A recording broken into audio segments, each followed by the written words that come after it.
Hello, good morning po. Dito tayo ulit sa El Shaddai. Ito si Kuya Bert. Kuya Bert, anong full name mo? Brother Bert.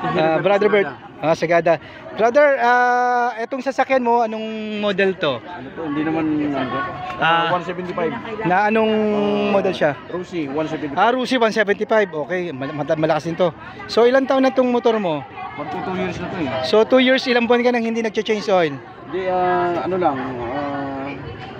naka-change oil ko pa lang ng 2 weeks. 2 weeks na. So, pwede siya. Sige. Yung ikakarga mo, yan, isang buo yan. Karga na natin, okay.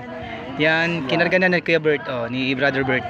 Bibilis yung hatak, arangkada, titipid sa gasolina, 30 to 70%, guaranteed. And then, no more change oil, brother. No more change oil na. No more na yan. Yes, amen, yan. Kinarga. Rusi 175, yun. So matagal-tagal, ilang taon na to? 2 years na yung motor mo, no? So yun. So hindi na tayo mag-change oil nito, pwede na rin. Oo. After 2 months siguro, hanggang 3 months. Wala na talaga. Every month eh. Every month? Meron muna ako para walang problema. Sandali, sasolid yung ano. Okay, yan. So ayan, brother, bali, start mo siya. Start mo ng para humalo maigi yung langis na GTO sa loob ng makina mo. 2 to 5 minutes. Yan, para mararamdaman mo yung yung pagbabago mo. May mararamdaman ka diyan. Nang maramdaman ko na yung hatak niya. Hatak. Tapos may pag isang ikot lang natin, kung makakaikot ka pa, kaya pa siguro para maramdaman mo rin.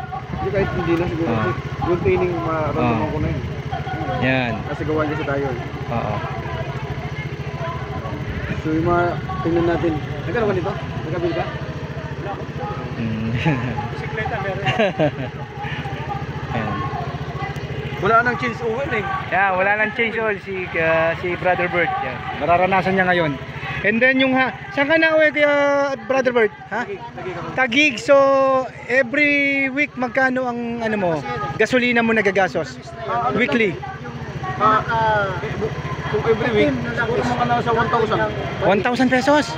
So, kung makatipid ka, sabi natin kalahati, masaya ka na doon? O yun, amen. So, tingnan natin na kung bumaba, kahit siguro 200 to 300, masaya na no? Malaking bagay na yun. O yun, sige, tatry natin. Gamit ko, talagang, alam ba, nag-ano ko ng 200, kakapon, nag-parga ko ng 200. So, yung gas ko, alos, ayan na yan. Yan yung gas ko. 200 kahapon yan. So 200. So everyday yun, halos nagkakarga ka. Pagka ginamit ko yung ng ambel, so kailangan bukas mag-gas uli ako. Okay. Ibig sabihin malakas talaga sa gasto. Yung malakas sa gasto. So pag-pray natin talagang titipid yan ng 30 to 70%. Sana ma-reach mo yung, meron na kasi tayong user ng GTO, umabot na siya 80%. Ang natitipid niya. 80% yan.